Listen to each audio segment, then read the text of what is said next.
pères de famille, les mères de famille en ont marre de subir les injustices de la police, de certains policiers. Il faut qu'ils réagissent, il faut que l'État réagisse. On ne peut pas rester comme ça. On est en France.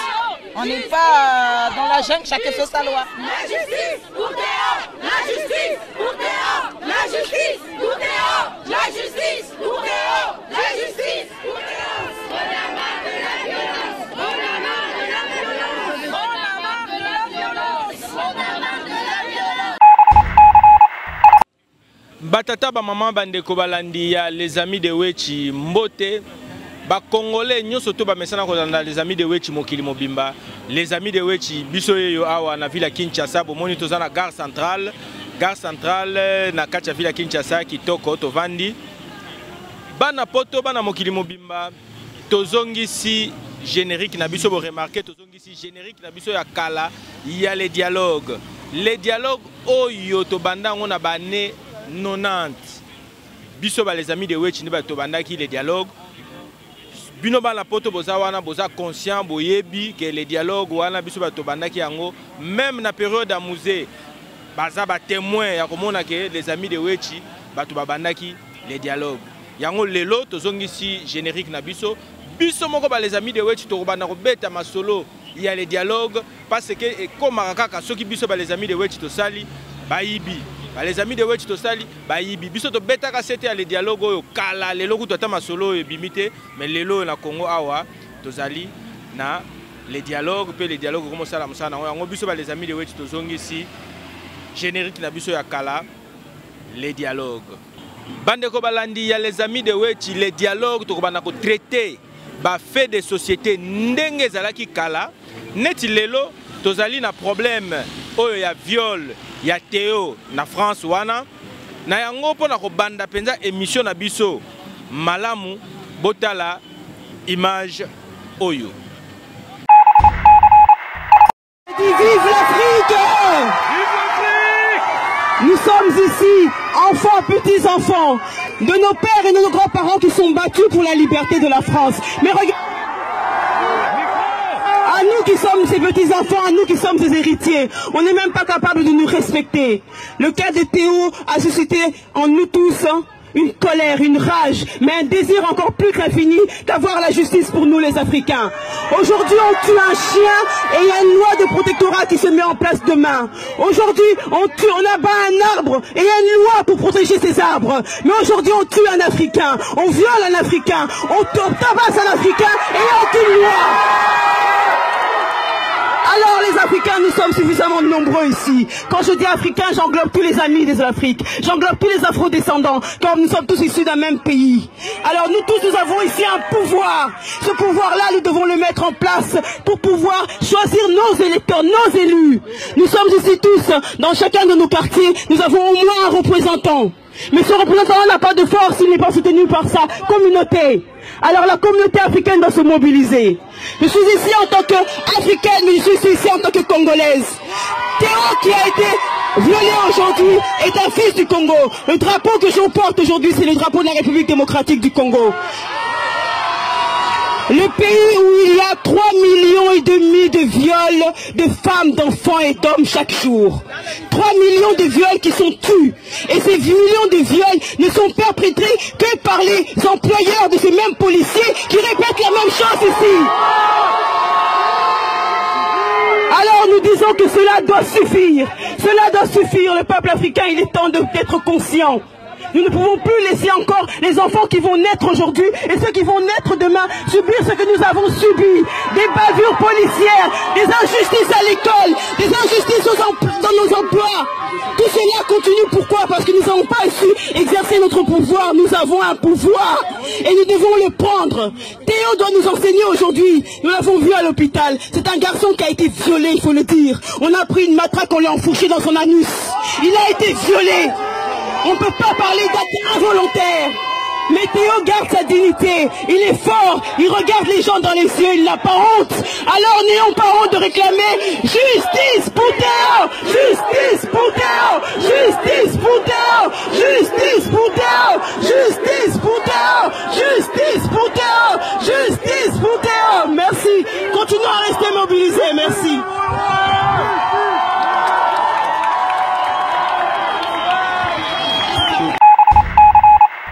Bandeko balandi ya les amis de Wech bouti kotala image wana.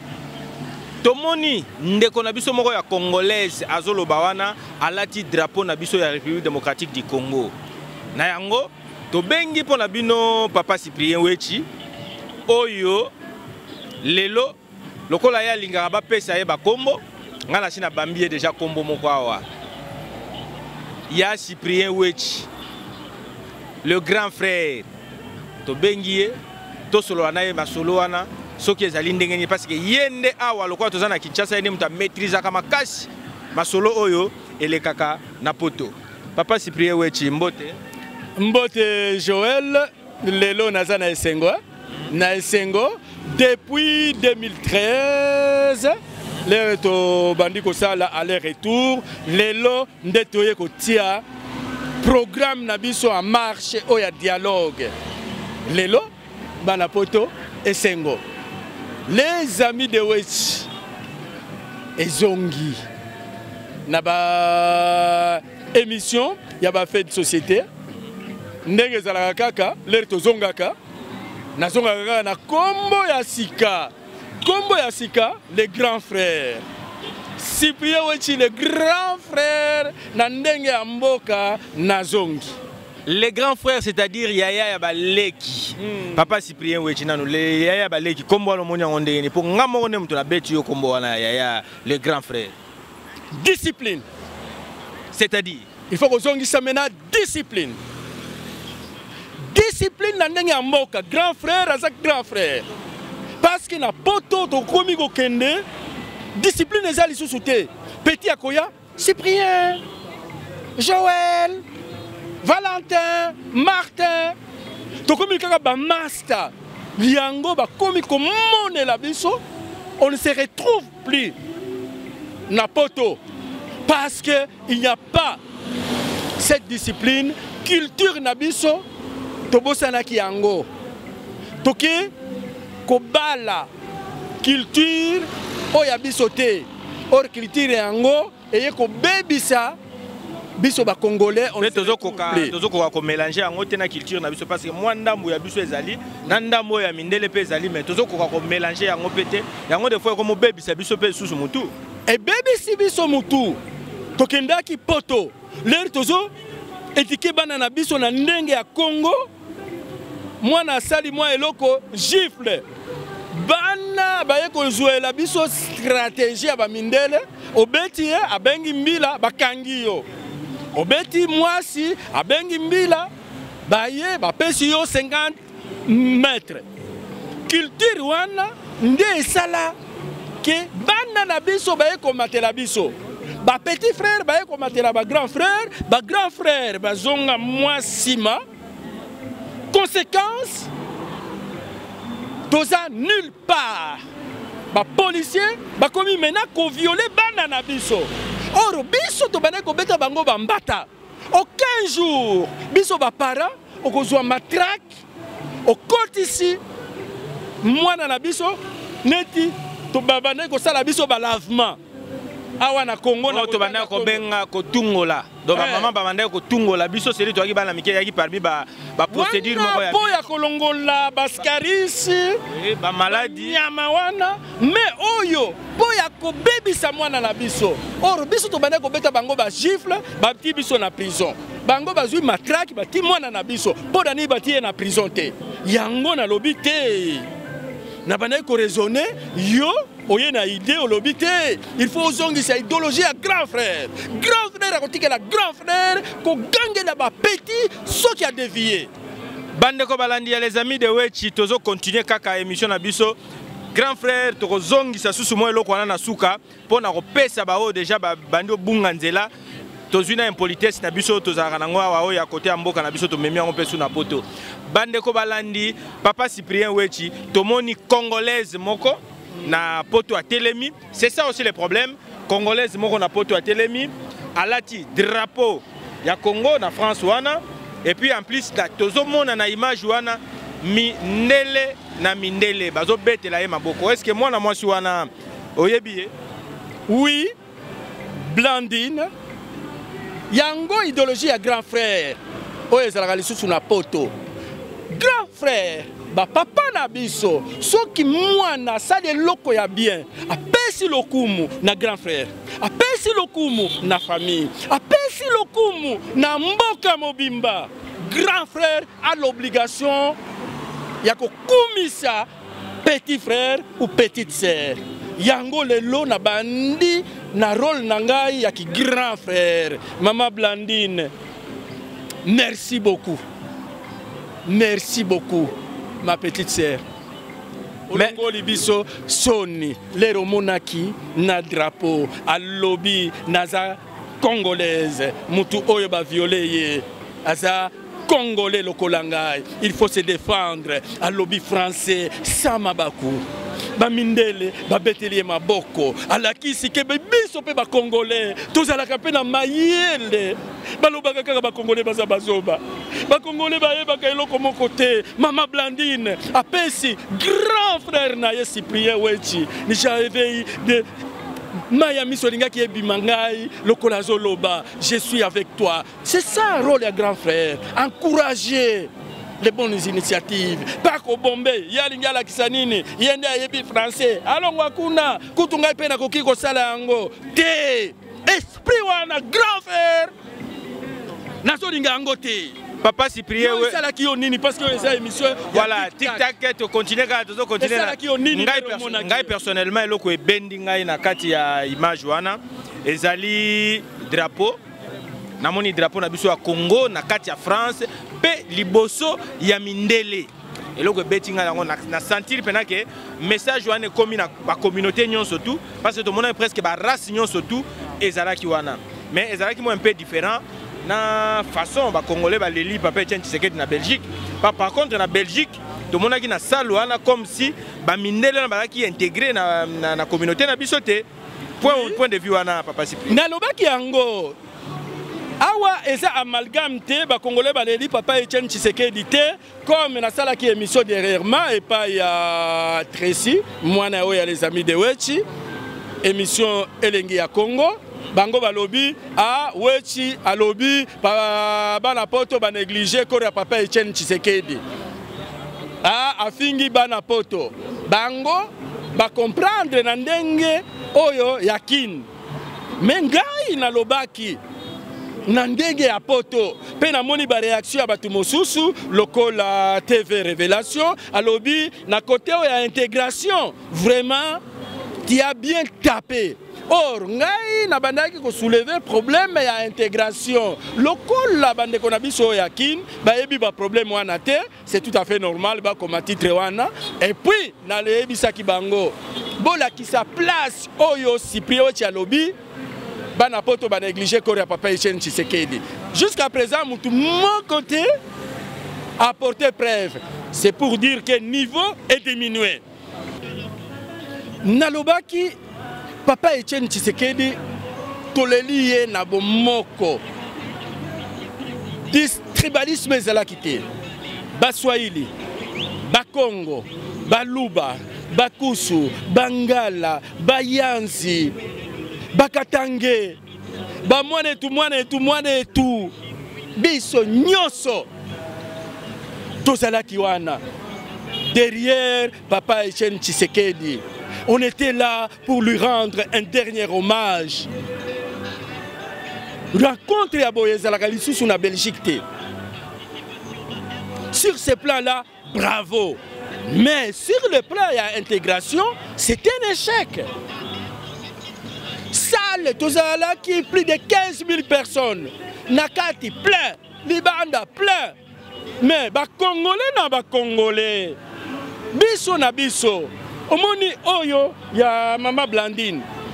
Soki ba balaye kaka boye.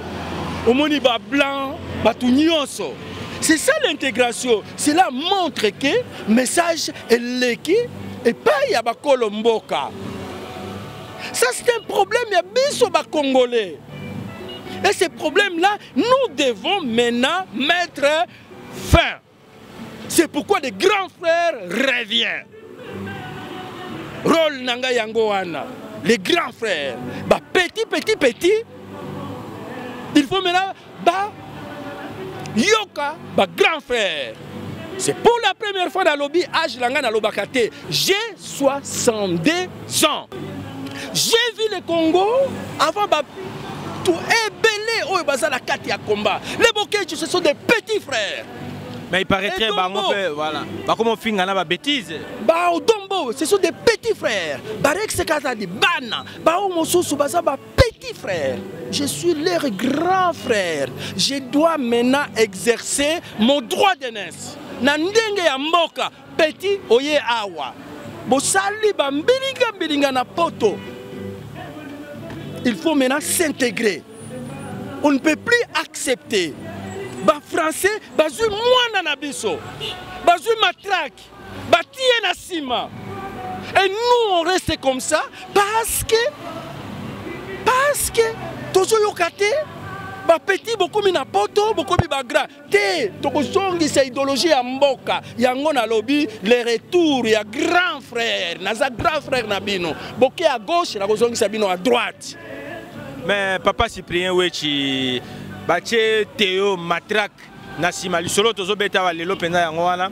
Et puis lelo ba Congolais bazan na pouvoir ya ko sala ya ko réclamer le côté ya ko déclarer même peu le côté parce que il paraîtrait Théo wana si a changé déjà nationalité. Problème ya nationalité. Na poto moi na outi poto lelo Aouti Kinshasa lelo pardon. Jeune garçon a commis na poto a changé la nationalité.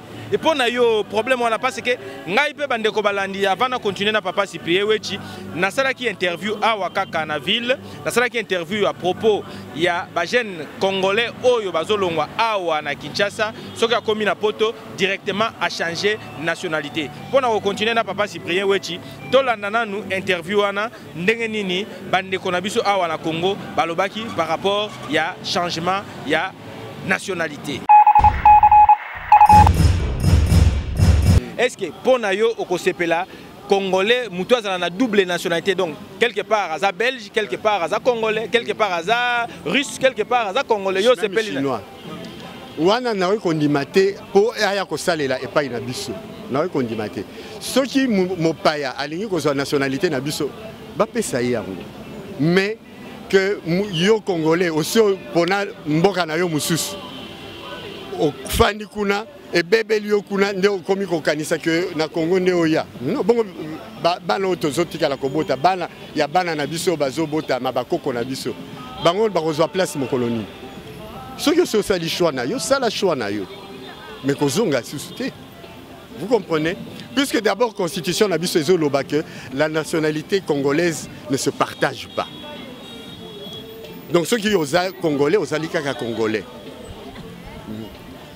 Bande ko balandi papa lobi soko za congolais ozakaka congolais donc oko changer nationalité té ko changer ni ma pe ba conséquence ya nationalité na yo yana sikaozu bande ko balandi ya les amis de Wechi tozo continuer kaka question na biso papa lelo tozo mona bana mingi bazo kima Congo bazo kende na ba pays étranger so ba komi kuna ba changer nationalité pona yo ko changer nationalité ko kima nationalité ya mboka na bino ko changer comme la nationalité étrangère est-ce que ça malamu to mabe bon pour ngai ils ont malamu té bon d'autres part ils ont malamu d'autres part ils ont malamu té ceux qui na cadre malamu té na ba sigma malamu té ça que quand sortir en mboka ndizo sala ke bande ko mususu soka bimi banda.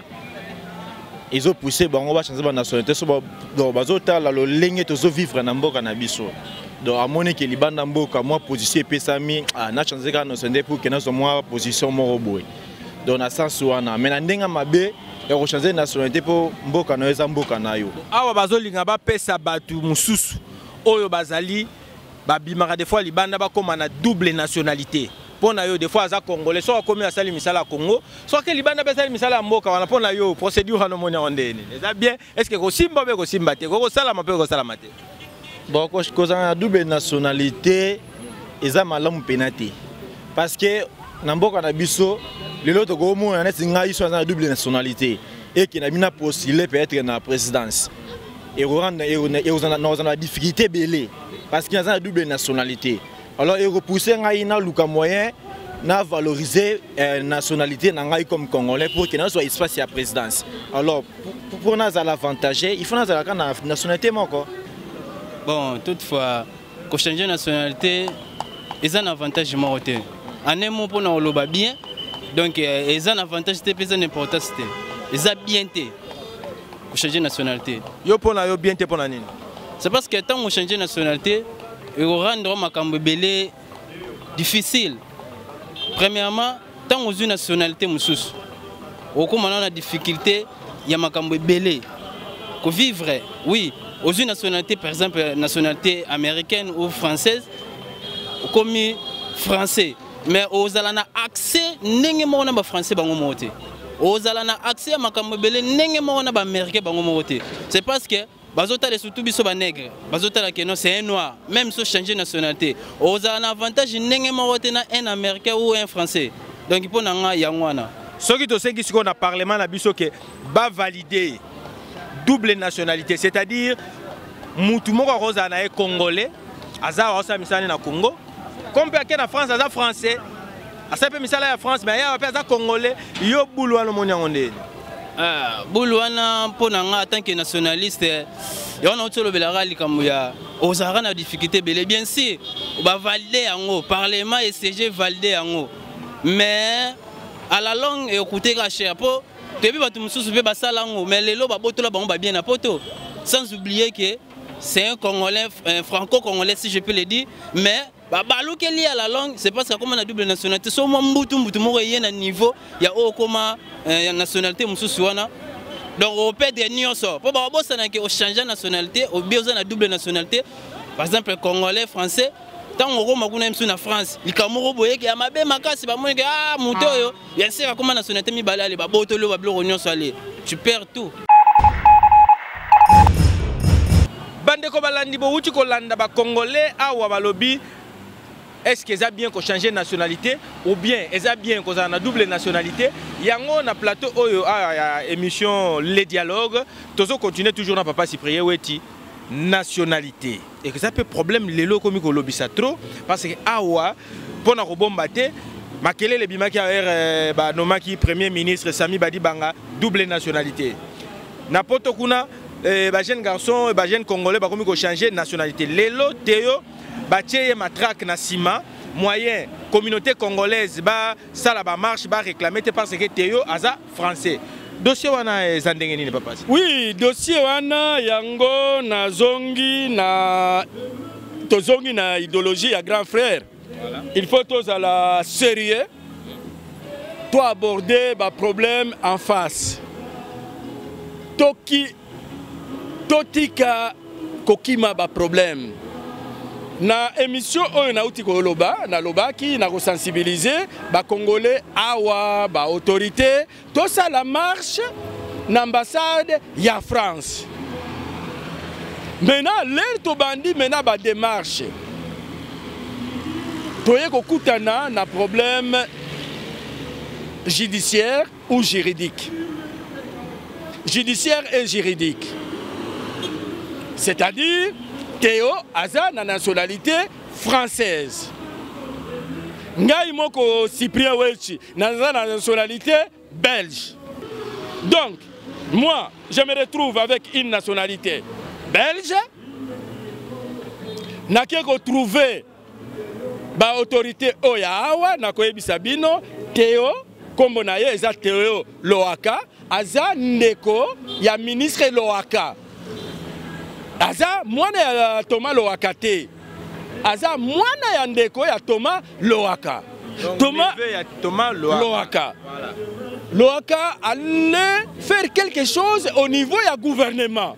Biso nyonso tokutani kuna na ministre ya congolais des étrangers, vice-ministre des Congolais de l'étranger. Moi ya kosala ezate.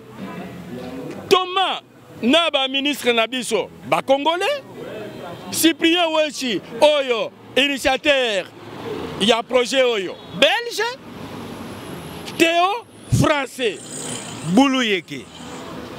Il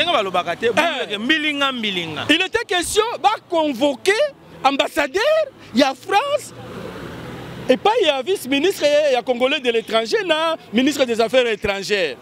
Maintenant, vous convoquez une dengenine. Les Français vont lobby, et ça problème. Il y a Théo, nande konaye français à policier. Nde konaye français à policier, nde azui matraque, ati nde konaye français Théo. Alors, bino en tant que qui, bokobenga ngai kuna.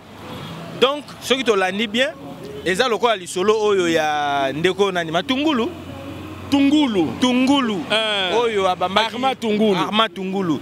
Donc, abambaki cortège à président Libanga. Ouais. Voilà. Donc moyen corps na yeke na Belgique parce que azalaki congolais donc ba belge ba ko réclamer en ngote. To comme na situation wana. Maintenant yo wechi en tant que qui ozo organiser initiative wana ya ko marcher yo za belge. Maintenant yo Thomas malgré que ça ne fait na yo za congolais. Ce n'est pas parce que oza ministre asa ne fait na yo. Ah, donc c'est-à-dire ben intérêt na yema kamuna yenyo surtout comme il y a ba français na poso aza africain mais na 4 aza mundele. Ngai na pe na lobby bango bolobaki nationalité congolaise est irrévocable. Irrévocabilité à nationalité. Balobi oui, pour d'ailleurs wechi. Parce que tata ya Théo yende a Sengaki nationalité française. L'air Théo, Théo a botami, le cola français. Il n'a aucun lien avec le Congo. Tata naye nde azalaki na lien na Congo. Leur maman na papa bakomi ba français. Baye ko bota mwana wana asa français. Asa sur le plan juridique et judiciaire, asa na lien mon côté na Congo. Eza netingai. Bana nangai, soki na boti bana nangai sikoyo, na mwasi nangai, biso yoso toza ba belge. Mwana wana aza belge. Aza na nationalité congolaise. Donc nous avons un grand problème à résoudre. C'est-à-dire problème oyo tozo bunda nango awa na Congo. Oyo etali même problème il y a double nationalité parce que toyoka ngo trop ba congolais tout.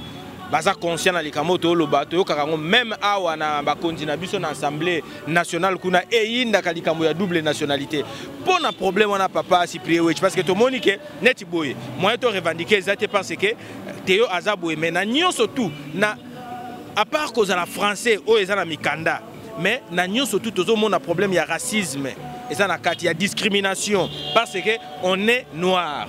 C'est ça.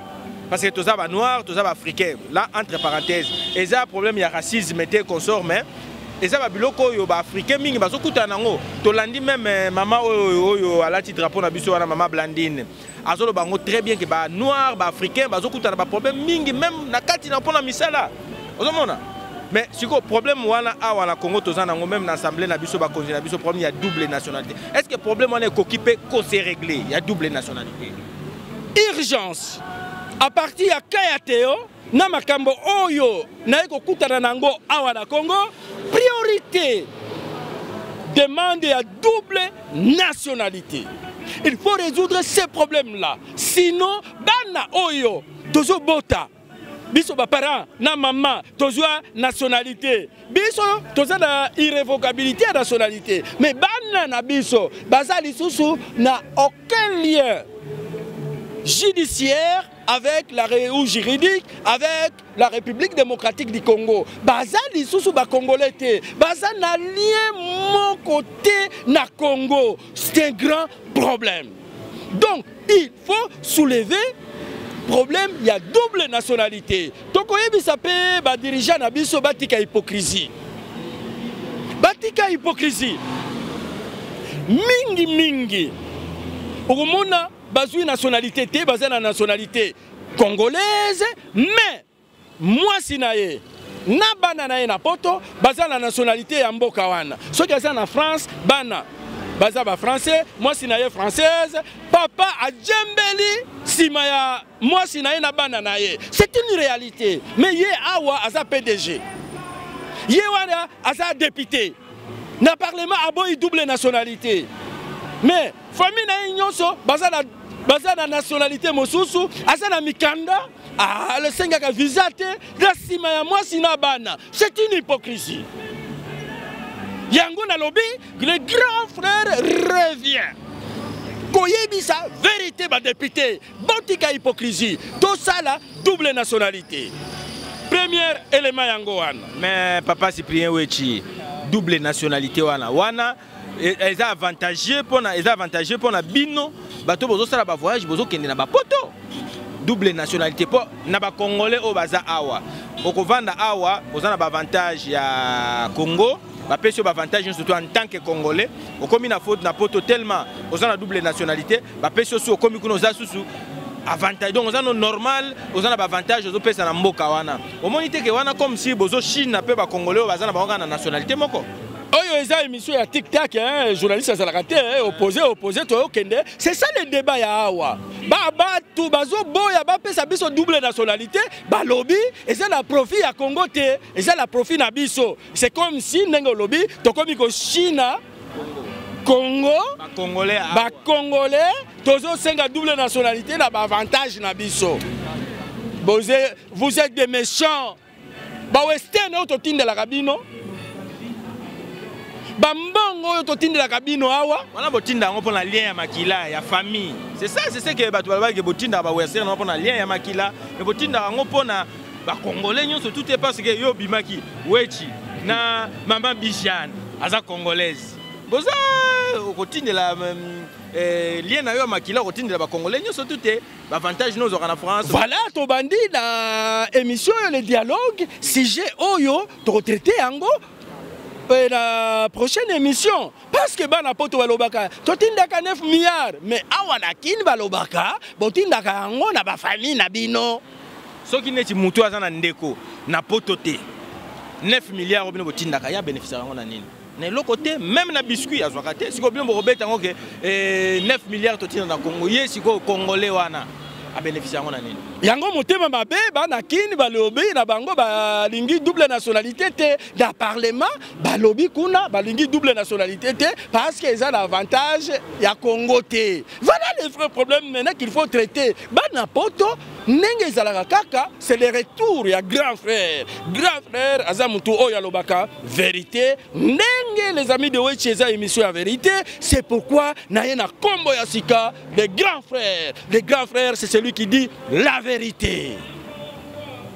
Question oyo ya double nationalité bana poto bana mokili mobimba ba congolais place bozwami eza débat ya munene efungwami eza penza débat efungwami parce que ba congolais awa bazana bango d'accord te tozo continuer na papa Cyprien bazoloba batu oyo ba changer nationalité baza ba traître balingi mboka te yango bake kozwa nationalité ya batu mosusu pona ba avantage na mosusu baloba pena clair babi biso tondimi souffrance awa tozovana na souffrance tozangi eloko kolia tovandi mais bino bolandi ba beefsteak ba shawarma ba bilamba ba nini ba frites donc bolingi na bino souffrance te parce que ce que sengi que to la rafia biso to lati rafia mais bino na poto bokola ta rafia te bo seka non ça ce sont des habits de macaques comme ça donc bino bokimi na bino difficulté oyo ba poussière awa bokimi yango boke kovanda na poto bo changer pena ba nationalité pour pas pesa bino ba avantage en mbokana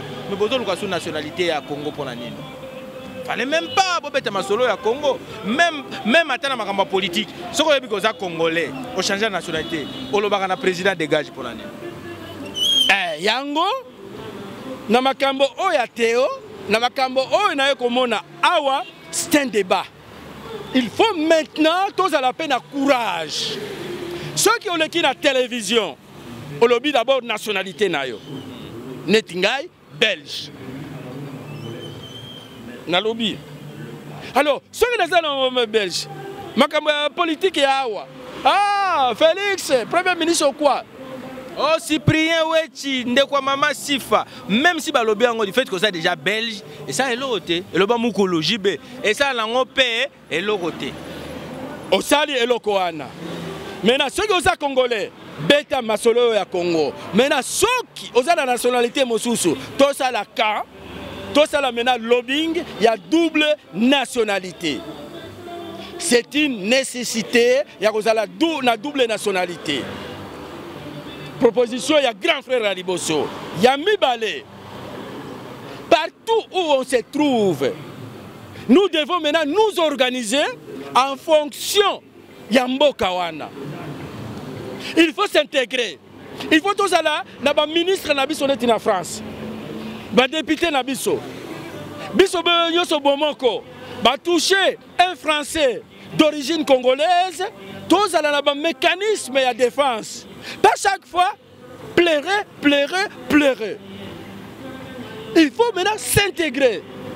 Parce que ceux qui ont un problème, le Kolanga na kutana ki yango na Belgique, Congo a intervenir té. Ceux qui ont un problème, le Kola mwana na biso Théo, Congo a intervenir té. Mais omoni eloko liboso ya kosala. Réclamation à double nationalité et puis intégration ya Congolais na mboka oyo ozali. Totika motema mabe wana. Ya kozwa ba voix na biso ya ba Congolais ko pesa na ba école mosusu. Il faut maintenant s'organiser, s'intégrer. Lokola Mama Blandine a pesi biso exemple. À lobby, drapeau, à lobby devant les gens. Ceux qui besoin la moutou ya boye. C'est ça le conseil à grand frère. Oya yebi koloba, oya yebi ko défendre l'image à Congo. Pourquoi pas biso nyoso ba Congolais oya France, tovandi derrière Mama Blandine ou derrière Théo. Tokumisi bango parce que les jours où moko akutani na problème neti Théo, nous avons des porte-paroles valables. Oyo bakoki koleka na ba chaîne de télévision ba convaincre pe ba communauté mosusu. C'est ça l'erreur ya grand frère onaye lelo. Makambo aye nani alongwa kuna alingala kisanini nalekiye toboyi ndima moninga. Cyprien Wechi azalaka na ba idée ya bien mais des fois ngapela bulaka ngo msuka ndenge bana poto balobaka Cyprien Wechi wana mutu esalaka susu bien te. Mais tozo kana kati ya ba idée zo bima ya kitoko na yango na kopesa nanu bana poto bola na makambo bana États-Unis papa Wechi Gilles docteur Wechi Gilles boyoki makambo zo ngindawa na Congo tozana papa Cyprien Wechi en passant opesela ngambote na mama Niki Tumba obozana ye wana na États-Unis boyoka makambo ezonginda awa na kati ya Congo. Bande ko balandi tozo continuer kaka na cadre ya émission na biso. Cyprien Wechi grand frère Yaya Baleki ya Mukuli. Donc on dit mieux ba kombo nyoso wana mpaka mbiaka nyoso tuto bambi siko awa yo ye na masolo ya Théo. Est-ce que proposition moko kokoza na c'était par rapport ya masolo oyo ba chaki Théo matraque na sima? Oui, yango na kombo ya grand frère na ndenge ya coutume. Un grand frère, c'est quelqu'un oya lobaka vérité. C'est quelqu'un oya ndimaka azala impopulaire. Et j'accepte d'être impopulaire auprès ya bino. Bozo fingangai, wechi mutuna yezo salat biente. Wechi zoba, wechi face lokola et loko na koloba awate yango na zongi. Donc comment il na niveau wana wechi face lokola ba fingi ma. Lokola. Place au biso nyoso to bimaka wana. Oh, bo comité na niveau wana. Yango na lobby mais bana poto baza suna pider te pider. Baza ba impoli maintenant to ko zongi sa bango na nzela. Oyo akomeka lisusu na poto ko finga moninga na place ya mama. Oyo biso nyoso to bimaka wana. Ba grand frère to ko kutana to koteli yo na ndako na minuit okozwa frappe ya mboka. Plus question wana. Et comme ineti loisir moko boye, est-ce que herba le bagabon bazana bana éducation na poto éducation. C'est comme si on est en Europe, ça nous donne les droits ya koloba bêtise. Non. Non petit. Yango grand frère na ye na idéologie au sali bongo. Neti bokechu ko finga babiloko wana a partir ya lelo terminer bokechu. Bokechu kwa za mongo te po asa mongo. Même asa mongo asa na poto terminé. Odombo petit frère. Makambo yako finga ka grand frère papa Etienne Tshisekedi terminé. Oya ko sala. grand frère nakobanda kozongisa bino na ordre. Critiquer politique et IDPS, oui. Critiquer benga président na bino et politique nambe ndenge bobenga ka benga ye na zarakine na zoloba. Ça on vous donne les droits. Mais ko finga ye mama na ye. Place au biso to bimaka. Ça je n'accepte pas. C'est une impolitesse. Ça ce n'est pas faire la politique. Maintenant il faut avoir quelqu'un où il y a qu'on remettre bango na ordre. Eso makambo ya ko finga batu terminé. Il faut maintenant discipline. La discipline wana nde tokoya la proposition biso ba congolais toza lokola ba maman Blandine. Biso ba congolais toza peuple à fierté. Biso ba congolais toza peuple à dignité. Mais maman Blandine on a penda papa Cyprien weche za tic tac. Obi ki apesi nga plaisir moko lokola nazota la image wana drapeau lokola léopard a Tchebi. Omoni plaisir. Oui, omoni plaisir aux dakaso léopard a Tchebi. Ati akibi. Maman apesi nga plaisir makasi. Par rapport ya ba omusu ba finga kana zo do azo finga yo kisio moko soni to zaki na misu na bana na yo oki mutazo finga place to bimaka. Zaki na bana na yo soni. Les grands frères, mutu soki asali loko ya bien na kumisiye. Même les lobokechu soki asali loko ya bien na kumisaye. Odombo soki asali loko ya bien na kumisaye. Rex Kazadi soki asali loko ya bien na kumisaye. Soki a défendre Congo na kumisa bango. Maintenant soki baye na ba bêtise. Wana ngai moko na micro. Ngai moko akomona epai na ye abeta ngai. Mais tozongi na idéologie ya kala parce que bango nyonso baza ba petit frère na ngai. Mon côté azana 62 ans comme ngai. J'ai vu le Congo comme avant vous. Na ta normal, na village, et pas ya ba mongo, na koki ko beta. Bokecho, viens ici. Kende ko sobela ngai nguba wana. Akei. C'est ça les grands frères. C'est ça les grands frères. Mon côté Mbango nyoso soto fingi mutu place oto bimaka nani akopesa raison na Congo mobimba ndenge bakomi ko sala soki lelo toke na village devant les chefs coutumiers to na bana basi pena okipeke na bana basi bazaki bana basi donc bakomi ko lata presque nu. Ça ce n'est pas honorer la famille congolaise. Est-ce que awa na Congo ba mama ba lata ka nu? Boko mata ba maputa mena toko lati sabino maputa na makasi. C'est ça le rôle ya grand frère. Papa Cyprien wechi question na ngai ezalaki boye na yebi ke otomboki mais question ezalaki en tant que grand frère mukuli mbiaka mpaka yaya ya baleki projet nini obozana ngo pona situation oyo ekomeli teyo boko ko organiser même eloko moko te po biso pe ba oyo baleki na bino ndenge zoloba wa biso pe na Congo to so quand même exemple na bino un grand frère soki balingi ba respecter yo otei oye na proposition pe o réaliser. C'était ça les amis de Wechi bato belé babane ko yebate nasa na proposition et là je vais responsabiliser Maman Blandine na Martin Sali. Il faut maintenant, Maman Blandine aux Olandangai. C'est un ordre. Ordre. Et où tu n'es pas un grand frère. Il faut ouvrir un compte bancaire. Au nom de justice pour tout le monde, justice pour Théo. Où tout Congolais to cotiser mbongo nyonso tokozwa tokopesa Théo to sala association na kombo ya Théo parce que Théo est devenu le symbole. Il y a discrimination. Justice pour tout le monde. Justice pour tout le monde. Ou le président et kozala Théo et kozala association ya Théo. Parce que Théo va défendre maintenant les intérêts. Il y a des Congolais qui sont dans poto. À chaque fois, à Robanda Koleka, ceux qui ont un problème en Belgique, l'association à Théo est.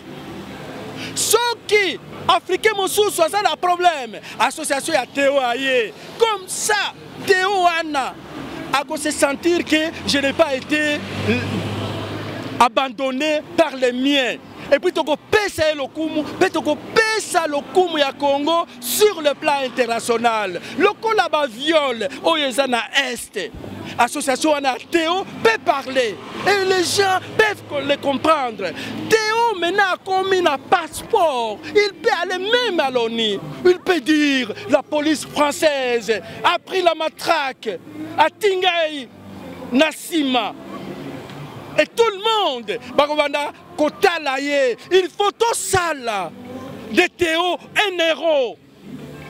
Et tout cela dépendra de nous, d'une organisation et la discipline. Première discipline, Blandine, tu ouvres un compte.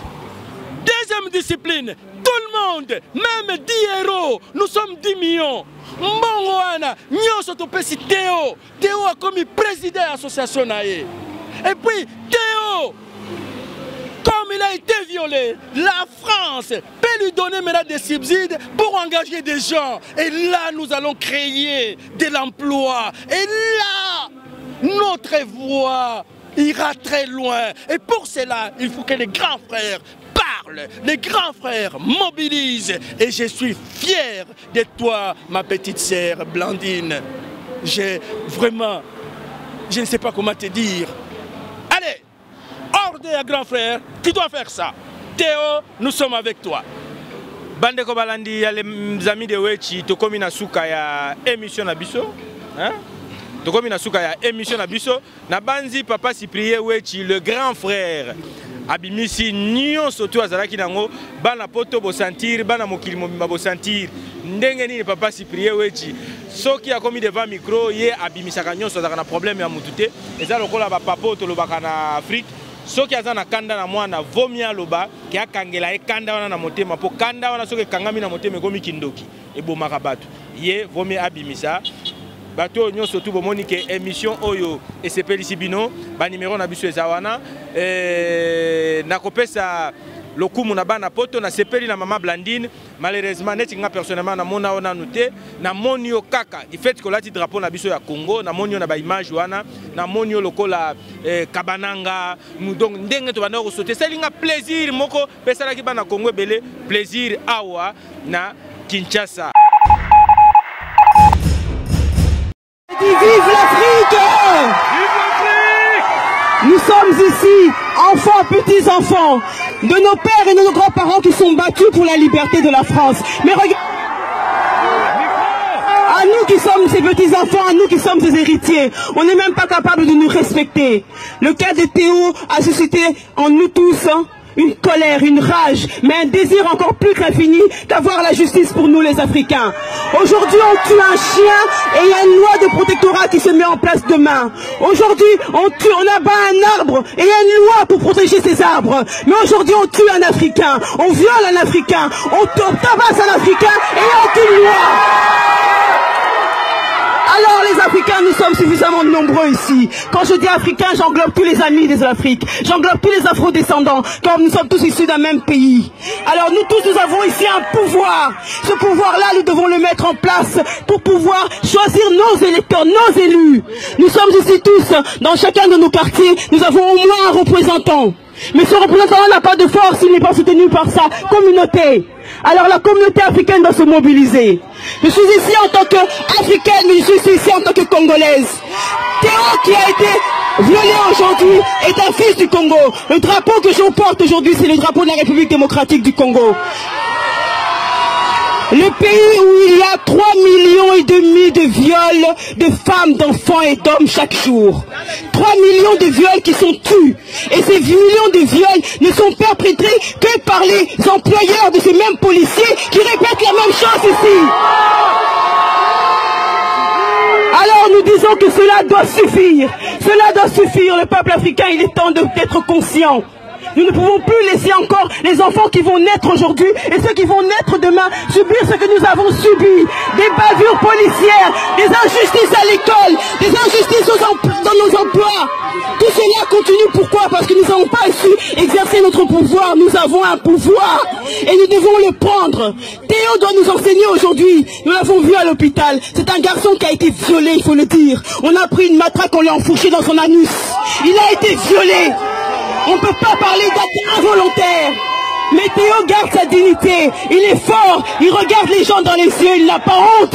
Alors n'ayons pas honte de réclamer justice pour Théo. Justice pour Théo. Justice pour Théo. Justice pour Théo. Justice pour Théo. Justice pour Théo. Justice pour Théo. Merci. Continuons à rester mobilisés. Merci.